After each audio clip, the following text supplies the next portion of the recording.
Da non amante del Marvel o DC Universe, dopo un interminabile periodo nel quale pareva che ogni film di supereroi dovesse per forza far parte di qualche universo, dove tutto è connesso, come direbbe il caro René Ferretti, a cazzo di cane, nel 2019 trovai in The Boys qualcosa di diverso. Una storia sui supereroi cattiva, politicamente scorretta e che soprattutto sembrava rispondere nel modo più veritiero possibile alla domanda che penso chiunque guardi questo tipo di prodotti si sia fatto almeno una volta: come sarebbe il mondo con dei veri supereroi?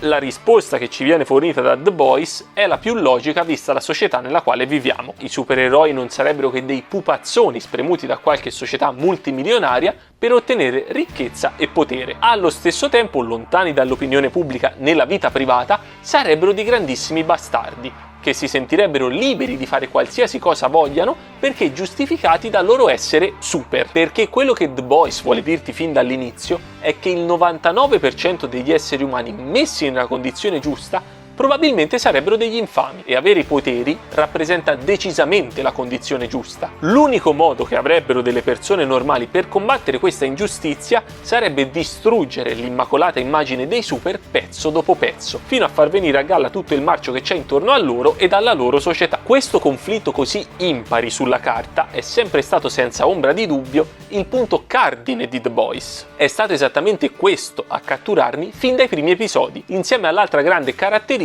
della serie, ovvero il mostrarci i meccanismi all'interno dei quali i super sono incastrati e viene sfruttata la loro immagine per rappresentare ironicamente alcuni aspetti della nostra società. I due punti di forza che ho appena descritto sono ovviamente presenti anche in questa terza stagione, ma per il primo c'è da fare una piccola postilla. Il conflitto impari, che si era già andato ad assottigliare nelle precedenti stagioni con l'entrata nei Boys di Kimiko e la partecipazione di Starlight, viene in queste puntate ulteriormente diminuito. Non vi dirò come per non fare spoiler, ma è stata una piacevole novità, una sferzata d'aria fresca all'interno della serie. Per il secondo punto ci sono un paio di scene in particolare che mi hanno completamente steso, ma di questo parleremo nella parte spoiler. Se si è tentato, in parte riuscendoci, di rendere più interessante la narrazione di The Boys attraverso lo stratagemma appena accennato, c'è anche da dire che la serie comincia comunque a soffrire di una certa ripetitività. Ci sono dinamiche che vengono praticamente riciclate fin dagli esordi e stanno cominciando a stancare. Non mancano i colpi di scena, ma sono per la maggior parte prevedibili ed in alcuni casi arrivano persino ad essere ininfluenti. Nel corso della stagione vengono inserite diverse microtrame, tutte importanti, che vengono portate avanti con moltissima cura, costruite gradualmente puntata dopo puntata. Alcune di esse risultano molto interessanti, soprattutto perché sembrano portare verso nuovi risvolti, ma alla fine vengono tutte tirate via, nessuna esclusa. Nell'ultima puntata ogni cosa torna al suo posto in modo troppo frettoloso. Sarebbe servito almeno un episodio in più per sviluppare tutto nel modo corretto. Alla fine dei conti quello che abbiamo ottenuto è un semplice rimescolamento delle carte. Cambia qualche fattore, succede qualcosina qui e lì, ma lo status quo continua a regnare sovrano. Insomma, The Boys, che 3 anni fa era entrata a gamba tesa nel panorama seriale come un imprevedibile tornado, si sta cominciando lentamente ad assestare su binari che lei stessa ha portato su schermo. E la monotonia non è certo quello che si vuole da una serie come questa. Probabilmente è arrivato il momento giusto per chiuderla con un finale memorabile, senza trascinarla stancamente in avanti. Non che narrativamente parlando la stagione sia brutta, chiariamoci, anzi fino al 7° episodio per me è la migliore, ma con l'ultima puntata si è proprio voluto cancellare tutto. Una specie di grande reset prima della prossima season, che va però a distruggere quasi completamente quanto di buono si era precedentemente costruito. L'8° episodio non è nemmeno tutto da buttare, certe scene sarebbero proprio da accartocciare, cestinare e riscrivere da zero, su questo siamo tutti d'accordo, ma ci sono almeno un paio di cose che mi sono piaciute davvero tanto e che secondo me vanno a chiudere nel modo corretto alcune delle sottotrame di cui parlavamo prima. Ma a quel tipo di conclusioni ci si è arrivati troppo frettolosamente. Un po' un peccato, poteva essere una stagione memorabile, invece ho come l'impressione che alla fine si sia fatto un passo indietro invece che in avanti. Parlando dei personaggi, che sono sempre stati un altro grandissimo punto di forza della serie, secondo me non vengono gestiti proprio tutti al meglio, in particolare alcuni di quelli vecchi, mentre mi è piaciuto da impazzire come hanno trattato le new entry. Per quanto riguarda i due perni portanti della serie, Butcher da un lato e Patriota dall'altro, sul primo niente da dire. perfetto come sempre, grazie soprattutto alla straordinaria performance di Karl Urban. Ma sul secondo vorrei fare un piccolissimo appunto. In uno specifico momento all'inizio della stagione non ho avuto un'impressione positiva. Mi è sembrato che il personaggio fosse macchiettistico, quasi vittima di se stesso. C'è una scena che sembra voler dire: oh, se non ve lo ricordate, questo è matto scocciato, guarda quanto è perverso. Fortunatamente poi si è ripreso ed è tornato l'immenso villain che personalmente amo. Direi che possa essere tutto per questa parte no spoiler. Se non avete finito la stagione non proseguite con la visione del video. Gli spoiler cominciano tra 3, 2, 1. So che è un po' inutile andare a parlare di certe cose successe nei primi 7 episodi, visto che poi vengono completamente cancellate dall'ultima puntata, ma questa è una recensione sull'intera stagione. Quindi proseguiamo per gradi, poi parleremo del finale. A grandi linee questa terza stagione ruota principalmente intorno a 3 cose: il V temporaneo, Soldatino e la progressiva presa di coscienza di Patriota. Nel primo episodio vediamo come Miv, stanca dello strapotere della VOT e dei continui abusi di Patriota, abbia deciso di aiutare Butcher, fornendogli prima piste per arrivare ad alcuni super e poi il V24. Questo composto in grado di dare poteri per un brevissimo lasso di tempo. Butcher, che per quanto possa giocare sporco non riesce mai ad infliggere gravi colpi alla VOT e soprattutto non è mai andato nemmeno lontanamente vicino a distruggere Patriota, decide di non porsi alcun limite e cominciare ad usufruire di questa specie di droga per combattere ad armi pari e scatenare tutta la sua ira. Vedere Butcher con i poteri è stato qualcosa di veramente straordinario. Il combattimento tra lui, Soldatino e Patriota all'eroegasmo nella sesta puntata è a mani basse la scena più bella di questa terza stagione. Con Patriota che dopo essere stato colpito dai raggi laser domanda a Butcher che cosa abbia fatto e lui risponde qualcosa di apocalittico, ricollegandosi al dialogo che avevano avuto nel primo episodio. Veramente tanta roba, una sequenza eccezionale, tranne per qualche effetto visivo non proprio al meglio. In particolare mi riferisco ai raggi laser durante i primi piani di Patriota, sembrano appiccicati lì con lo sputo. Verso la fine dello scontro si unisce anche Yui, e sebbene vederlo con i poteri non sia altrettanto affascinante come vedere Butcher, è proprio su di lui che il V24 esercita le ripercussioni più interessanti in termini di narrativa e sviluppo del personaggio. Dopo aver riconosciuto in Victoria Newman la super in grado di far esplodere le teste, Yui si rende conto di aver lavorato inconsapevolmente un anno per la VOT, invece di combatterla come credeva. In seguito a ciò abbraccia completamente i metodi e la filosofia di Butcher. Giocare sporco è l'unico modo per vincere. Il suo avvicinarsi al leader dei Boys in questa crociata lo porta progressivamente ad allontanarsi da Starlight. Quando lei vuole andarsene dalla VOT perché spaventata dalle minacce di Patriota, lui le chiede di restare. È disposto a far correre dei rischi alla persona che ama pur di avere una chance di vittoria. Comincia a mentirle, a non coinvolgerla in determinate situazioni e infine vede nel V24 la sua occasione per non essere più il lato debole della coppia. In quella che per lungo tempo è stata una società patriarcale come la nostra e che per certi versi magari lo è ancora, Yui vede la sua virilità e l'ipotetico ruolo di figura dominante nella coppia sminuito dalla forza di Starlight. Nella sua testa trova nel V24 il modo per ribaltare questa situazione, che per lui comincia a diventare insostenibile. A tal proposito è anche bello come tutta questa sottotrama si concluda. La scelta di Yui durante lo scontro finale alla VOT Tower di non assumere un'altra dose di V24 per lui fatale e fidarsi invece della forza di Starlight, supportandola aumentando al massimo la carica elettrica, è l'accettazione finale di questo personaggio verso la propria compagna. Una scena che mi è piaciuta molto, ma che in fin dei conti va completamente a vanificare tutto quello che finora si era costruito. Si poteva andare in una nuova direzione, invece hanno optato per la scelta più sicura. È stato tutto semplicemente un altro scazzo tra Starlight e Yui, come in ogni stagione. Ciò che invece non mi è piaciuto per niente è stato come la coppia abbia cominciato a riavvicinarsi. Una telefonata di Yui a Starlight dopo che Butcher lo stende nell'autogrill, seguita da un "mi dispiace, avevi ragione", decisamente troppo poco. Visto che abbiamo nominato l'eroegasmo già un paio di volte,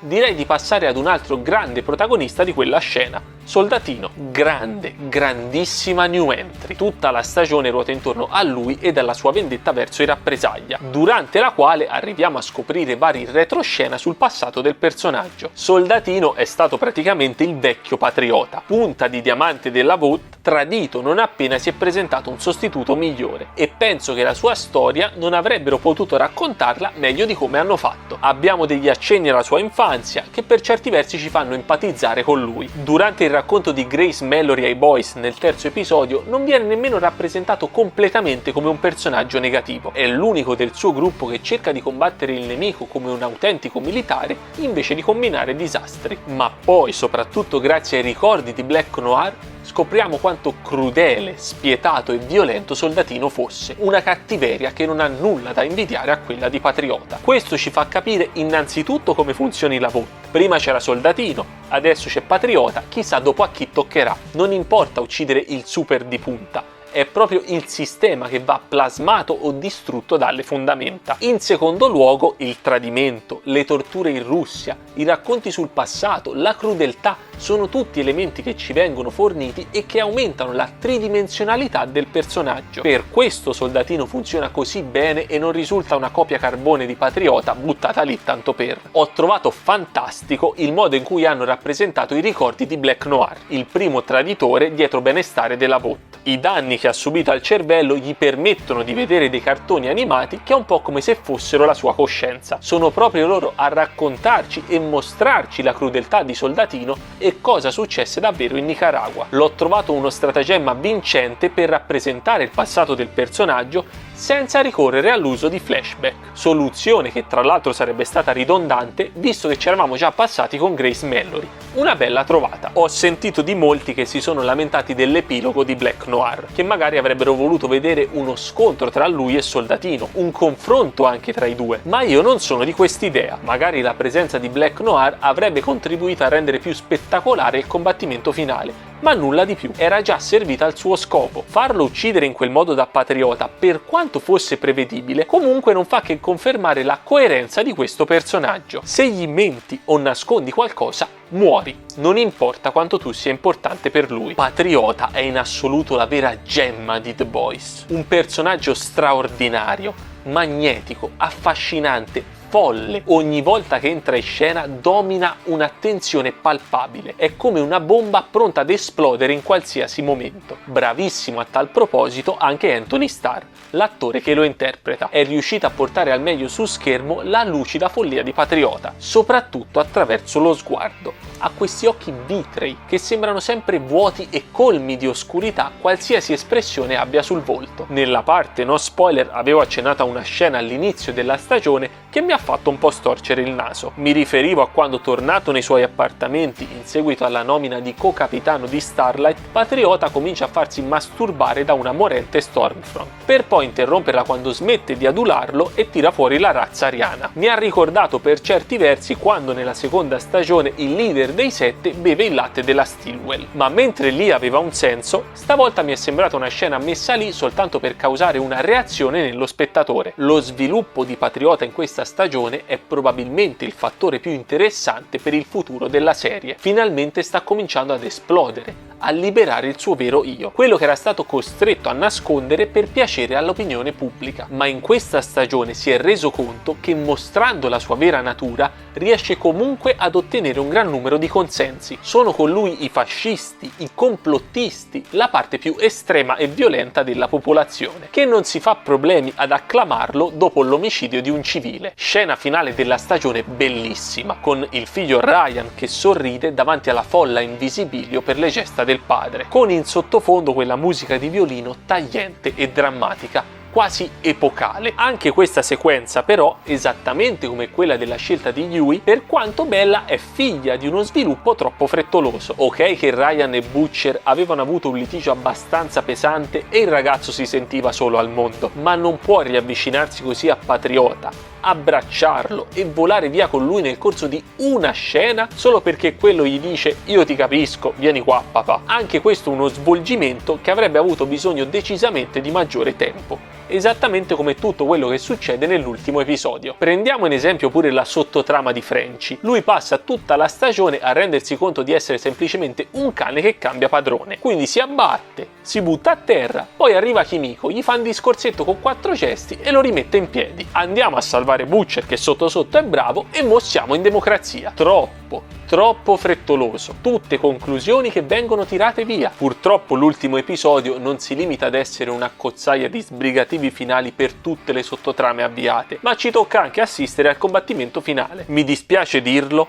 vorrei con tutto il cuore poterlo evitare, ma quello che hanno scritto non ha il minimo senso. Sono tutti lì, hanno finalmente i mezzi per uccidere Patriota, basta un nulla e mandano tutto a funghi per il ragazzino, che tra l'altro arriva lì innamorato di Patriota in seguito ad un dialogo di 30 secondi. Brutto, veramente una pessima scelta narrativa. Per non parlare poi della divisione dei boys, con tutti tranne Butcher che vogliono per forza fermare Soldatino, per evitare una possibile strage alla torre della VOT. Ma fatela finita!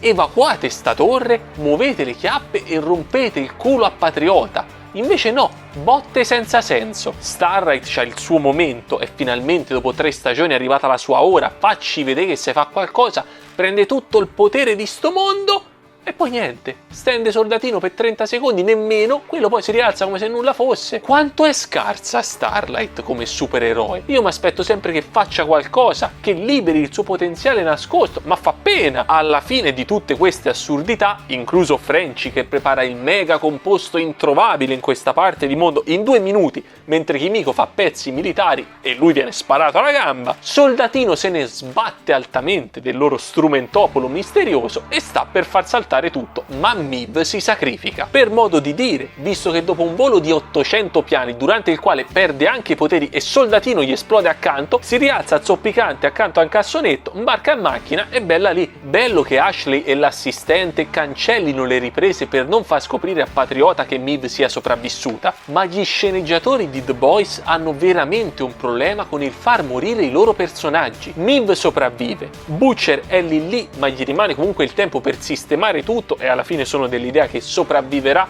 trasformandosi definitivamente in un super con il composto V. A-Train può tornare di nuovo a correre perché gli arriva un super cuore dal cielo. Kimiko, oltre a restare viva, riprende pure i poteri. Niente, proprio non gliela fanno a farne schianta uno. Tutti plot armor a manetta. Pure LM all'eroegasmo, esplode Soldatino, fa saltare tutto, uccide tutti e LM no, è lì in terra sdraiato, fine. Poi si rialza e tutto a posto. Plot armor proprio a manetta. E questa è una cosa che proprio non riesco a digerire. Non è credibile, tantomeno in una serie come The Boys che si propone come diversa dai tipici canoni dei prodotti supereroistici. Questa cosa mi manda in bestia. Prima di chiudere con la recensione vorrei parlare di un'ultima cosa, il modo in cui i temi sociali vengono trattati all'interno della serie. Solitamente quando cose di questo genere vengono trattate in film o serie TV si rischia sempre di andare verso una deriva retorica noiosa ed inutile. The Boys invece riesce a mettere perfettamente in scena una parodia della società contemporanea prendendone in giro gli aspetti più assurdi. A tal proposito vorrei parlarvi di 2 scene che mi hanno mandato completamente fuori di testa. Partiamo da quella più semplice. LM ha un litigio con Todd perché sua figlia è stata portata a un comizio di Patriota. Davanti alle parole di LM contro i super, la risposta di Todd è semplicemente informati da qualcosa di diverso dai media di regime e a un certo punto, in qualche sequenza precedente,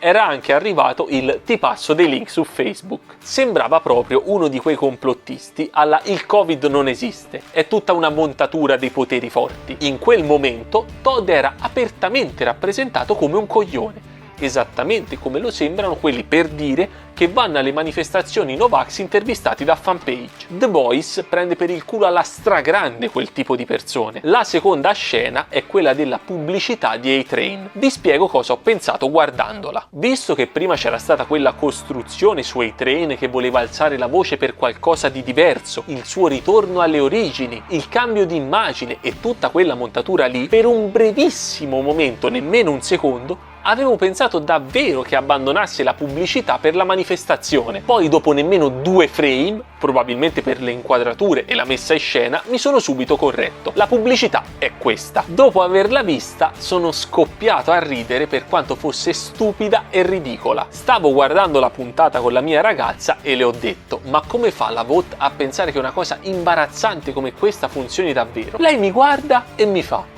ma guarda che questa è stata davvero una pubblicità. io scioccato sono andato a controllare ed eccola lì.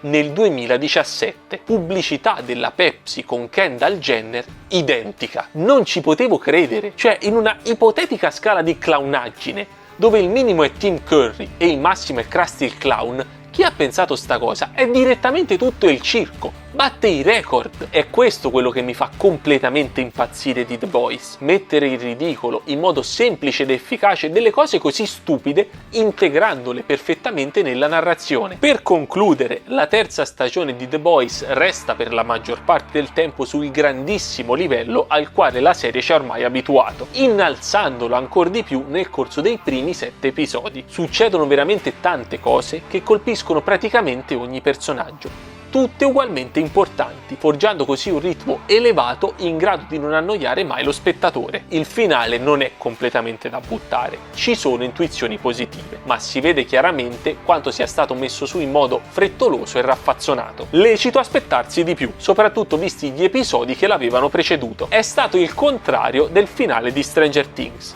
Lì servivano un paio d'ore in meno, qui un paio d'ore in più, e sarei stato molto felice di vederle. Al netto di qualche forzatura, direi che The Boys resta un prodotto estremamente valido e personalmente una delle serie più belle che abbia visto quest'anno.